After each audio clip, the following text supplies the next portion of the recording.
신당 창당설을 계속 사람들이 거론하고 있습니다. 출마설에 대한 어떤 갑론을박도 계속 이어지고 있고, 그래서 저희가 영상을 좀 준비했습니다. 영상 한번 보시죠. 그럼 신당 창당 얘기 나오고 다 그냥 허언이군요. 말 개똥 같은 소리들 하고 있어요. 예, 예. 근데 저하고 문자를 교환했는데 현재 2심 재판을 받고 있어서 예. 2심 재판에 전념하고 싶다. 아 본인을 그래요. 정치적인 어떤 그런 저 출마하니 안 하니의 이 주제의 대상으로 안 삼았으면 좋겠다. 신당 창당이 광주 출마설까지 했던 분은 그 네. 박지원 전 원장 국정원장이 그 형님도 말씀하신. 요즘 감이 많이 떨어져요. 아 그 형. 요즘 말로 우상호 의원은 그렇게 볼 수가 있으니까 네. 그건 뭐 괜찮아요. 네네. 그렇지만 내가 볼 때 조국 장관이 조민 네. 따님까지 기소설이 나오니까 뭐 조국 장관이 여러 가지 생각을 할 것 같아요. 네. 제가 창작 소설가는 아니에요. 비록 개똥 같은 작품이지만 그렇게는 안 한다 이거죠. 자, 우상호 의원 그리고 박지원 전 국정원장 서로 의견은 좀 엇갈리긴 합니다만 어찌됐든 조 전 장관이 출마할 거라는 얘기는 계속 나오고 있고 박지원 전 원장도 생각을 꺾을 생각은 없어 보이고 구자람 변호사님 어떻게 좀 보셨습니까? 저게 사실은 조국 장관을 두고서 다들 자기 정치한다 이런 생각이 들거든요. 민주당 안에 같이 몸담았던 선후배 정치인들끼리 개똥 같은 소리다 이렇게까지 할 정도의 얘기는 굉장히 날선 얘기잖아요. 근데 우상호 의원이 보기에 박지원 전 원장은 정말 자기 정치 위해서 조국 장관을 계속 끌고 온다. 그게 민주당에 해가 되건 말건 상관 안 하는 저 태도가 굉장히 불만스러워서 아마 저런 평가를 하신 것 같은데 네. 박지원 원장은 지금 그 연세에도 지금 한 번 더 이제 국회의원 하려는 의지를 뭐 내놓고 드러내고 계시잖아요. 맞습니다. 근데 민주당 내에서 그게 쉬울 것인지 그렇기 때문에 판을 흔들기 위해서 새로운 영역을 만들기 위해서 조국 장관이란 타이틀을 지금 계속 걸고 있는 거거든요. 본인이 그 길로 가고 싶어서 갈 그렇게 수도 있다는 거죠. 그렇게 돼서 유리하면 그렇게도 가실 분인 것 같은데 그것 때문에 판이 흔들려서 내부의 공간이 생기면 민주당 공천으로 유리할 수도 있다.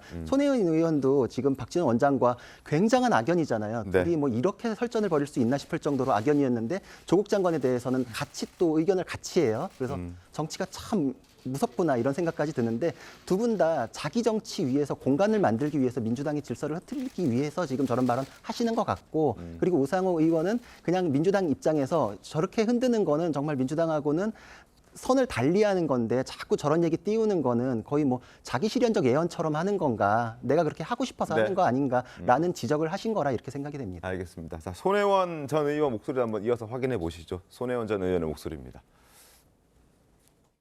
저는 조국 장관님이 꼭 나오시면 좋겠어요. 이 조 장관님이 꼭 같이 뛰어야 될 파트너가 있다면 추미애 전 대표죠. 그야말로 정말 돌아버릴 지경에 와 있는 우리 당원들이 저는 진짜 시원한 생수를 만난 것 같이 이분들을 도울 거라고 생각해. 결집할 거라고 저는 생각을 합니다. 조 장관님이나 이 추미애 전 장관께서 어떤 새로운 당을 만들든지 있는 당에 어느 당에 들어가셔서 뭔가 중심 역할을 한다면 저는 나가서 도울 마음이 있습니다. 백의종군을 할 마음이 있습니다. 자, 여러 사람들의 목소리를 모아보면 결국 조 전 장관을 중심으로 신당을 창당하고 그리고 거기에는 박지원, 손혜원, 추미애 전 장관도 함께 할 수 있다. 뭐 이렇게 들리긴 하는데 어떻습니까? 타 당이라고 하기보다 타 진영분 얘기니까 제가 좀 조심스럽긴 한데 네. 만약에 저렇게 될 경우에 민주당에서는 어떻게 생각을 할까요? 또 총선 구도는 어떻게 바뀔까요? 저렇게 되면은 물론 출마는 자유고 당 만드는 거는 자유인데 정치 양상이 굉장히 또 극렬하게 이렇게 분열되는 양상으로 가게 될 겁니다. 그 총선에 만약에 저런 조국 신당, 네. 추미애 전 장관까지 참여하는 그런 당이 만약에 만들어진다면 국민들이 뭐라고 생각하시겠느냐. 또 과거에 조국 사태도 또 다시 상기가 되는 거고요. 추미애 전 장관이 법무부 장관 시절에 했었던 여러 가지 기행들, 네. 그다음에 거기에 뭐 손혜원 의원까지 지금 백의종군 하겠다고 하는 거 아니겠어요? 그럼 여러 가지가 다 과거로 회귀를 하게 되고 미래를 보자는 선거가 굉장히 좀 의미가 퇴색되지 않을까. 국민들 판단은 물론 서겠지만은 정치 전반을 바라보는 국민들의 마음이 어떨까. 그리고 결국은 민주당 쪽 진영에는 표만 생각했을 때 굉장히 불리할 거다. 결국 분열이 되니까요. 뭐 이런 말씀 드리겠습니다. 박성민 비서관님 어떻게 보십니까? 저는 조국 전 장관의 출마설 자체가 민주당에 굉장히 악영향을 리스크다. 준다라고 생각을 하고요. 그래서 전 누누이 반대를 하고 있습니다. 물론 본인이 아직 명시적인 의사를 밝히거나 출마 선언을 한 상황이 아니라는 점을 고려는 합니다만 어쨌든 과거에 뭔가 이 흐름들이나 입장 표명을 했던 것들을 보면 사실이 아닌 경우에는 바로 반박을 하시는 일이 많았거든요. 그렇다고 한다면 이번에도 만약에 출마설이 본인의 의지와 상관없이 정치권에서 무언가 호사가들이 만들어내는 예언적인 말들이라고 한다면 본인이 이제 선을 그었을 거라고 생각하는데 그렇지 않았기 때문에 어느 정도 이제 이 출마가 사실은 본인의 마음에 좀 선 거 아니냐라는 추측을 할 수밖에 없는 상황이고요. 네. 근데 그것과 별개로 그렇다고 해도 조국 전 장관이 아직 나서지도 않은 상황에서 사실 옆에서 부채질하면서 불붙기를 기다리고 있는 사람들 아니겠습니까? 그러니까 이렇게 조국팔이 하는 사람들 저는 좀 없었으면 좋겠다라는 생각도 들고요. 조국 전 장관께서도 아직 출마 선언을 구체적으로 하신 건 아니지만 네. 만약에 정말 결심이 서셨다고 하더라도 다시 한번 좀 돌아보셨으면 생각을, 좋겠습니다. 말리고 싶습니다. 어떻게든 안 나왔으면 좋겠다는 네. 의지가 엿보였습니다. 그러니까 네. 민주당 입장에서 당연히 그렇죠. 만약 조국 전 장관을 중심으로 한 신당이 만들어진다든가 조국 전 장관이 민주당 공천 신청한다든가 하면 얼마나 곤혹스럽겠어요. 할 수도 없고 안 할 수도 없고. 그래서 저는 개인적으로는 뭐 네. 개인적인 생각입니다. 이거는 음.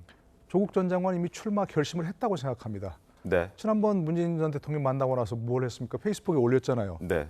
근데 얼마나 좀 우스우냐면 개인적으로는 거기다가 자기 개인적인 그 소회를 했는데 공지사항 이렇게 올렸어요.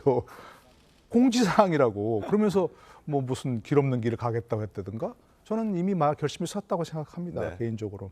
우상호 의원이 아까 얘기했잖아요. 문자를 주고받았는데 뭐 재판에 집중하고 싶다. 겉으로 얘기하는 것과 속내가 다른 대표적인 분이 이분 아닙니까? 그러니까 저는 에드벌룬을 띄워봤다고 생각합니다. 어떤 반응들이 네, 나오나? 네.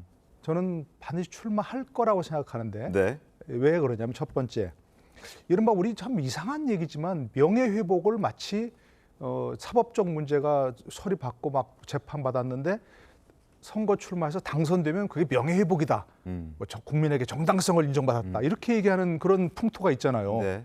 그거 좀 하고 싶을 거고 분명히.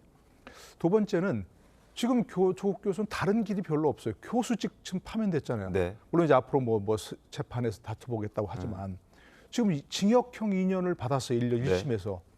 그게 만약 2심, 3심 가면 확정되면 교도소 갈 리밖에 없습니다. 네. 그런데 그 중간에 혹시라도 선거에서 당선되면 뭔가 재판 상황도 변하지 않을까 이렇게 기대해 볼 수 있습니다. 다른 방법이 아무것도 없잖아요. 교수도 못하고 지금.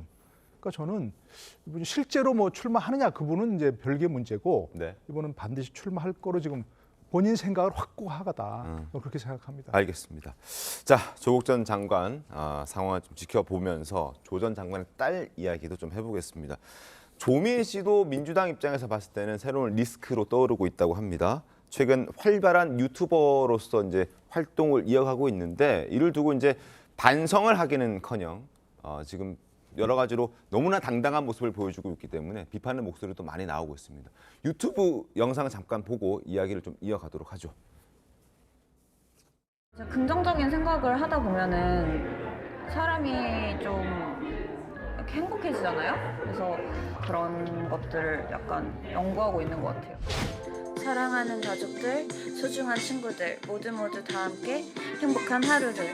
쪼민의 영상일기 시작합니다. 쪼민의 영상일기 시작합니다. 뭔가 점점 갈수록 잘하고 있는 것 같아요. 헷 하면서 뒤에 약간 웃음소리 하나 넣고 싶어요. 따라따라라따라따라따 헤헤.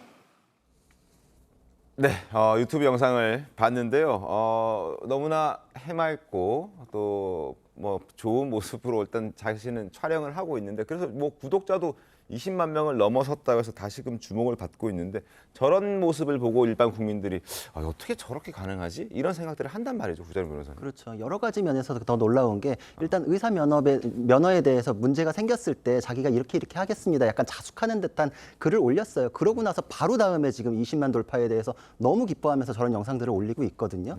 과연 정말 반성하는 마음이라는 게 있는 것인가? 네. 그게 첫 번째로 정말 의심스러운 것이고 그리고 정경심 교수나 조국 장관이 물론 그들의 범죄로 지금 재판에서 실형을 받았지만 네. 그 핵심은 조민을 의사 만들기 위한 게 핵심이었잖아요. 그럼 그렇죠. 사실 또 자기도 거기에 공범으로 판결에 나온 것들도 많고 그렇죠. 그러니까 지금 기소가 돼도 할 말 없고 사실 그게 법적으로 맞는 건데도 저런 행동을 보이는 게 그 감수성이 있는가, 그러니까 공감 능력이 있는가에 대해서 굉장히 놀라워하고 자기하고 전혀 상관없는 문제로도 가족이 구속이 돼 있으면은 네. 사실 그 옥바라지 하느라고 주변 사람들도 굉장히 힘들게 자기 생활도 접어가면서 하는데 조국 장관도 정경심 교수 실형받고 구속돼 있을 때 막 헬스장에서 운동하는 사진 올려서 사람들이 굉장히 놀랐었거든요. 근데 조민 씨도 저러는 거 보니까 가족분들 전체가 각자 그 가족들 사이에 벌어진 일에 대해서도 별로 그렇게 느껴지는 게 없나.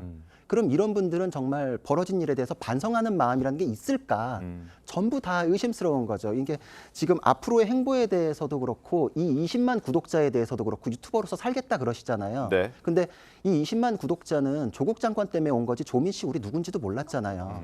처음에 예고 영상 하나 걸었을 때 몇십만 명이 모였었거든요. 조민 씨 때문에 모인 게 아닌데 그럼에도 불구하고 자기가 굉장히 독립적인 그런 사람인 듯이 나는 조국 장관하고 여러 가지로 뭐 선을 그었다. 내 독자적인 행보다 이렇게 얘기하는데 그럼 조국 장관의 북콘서트는 왜 쫓아다니면서 이렇게 발언들을 계속 하셨는지 이거에 대해서도 설명은 안 되는 것이거든요. 조민 씨는 사실 조국 장관, 정경심 교수의 위선의 결과물이에요. 의사도 아니었잖아요. 그럼 그거에 대해서 아니라는 거 인정하고 법적 조치에 대해서도 자기가 한번 잘 생각해보고 새 출발하기 위해서 정리를 하셔야 돼요. 근데 자기가 법적 조치를 계속하면서 저런 행보를 보이니까 조국 장관 지지자들이 계속 결백을 주장하면서 또 사회적인 분열 상태가 계속 지금 지속이 되고 있거든요. 네. 자신이 개인으로서 유튜버로서 행복을 추구하기에는 사회적으로 끼친 해악이 너무 많았다는 거에 대한 책임감 그리고 내가 그걸로 벌어진 가족들에 대한 문제에 대해서도 어떤 책임감을 갖고 어떤 행동을 해야 되는지 좀 감수성을 가지고 공감 능력을 가지고 행동해 주셨으면 합니다. 알겠습니다.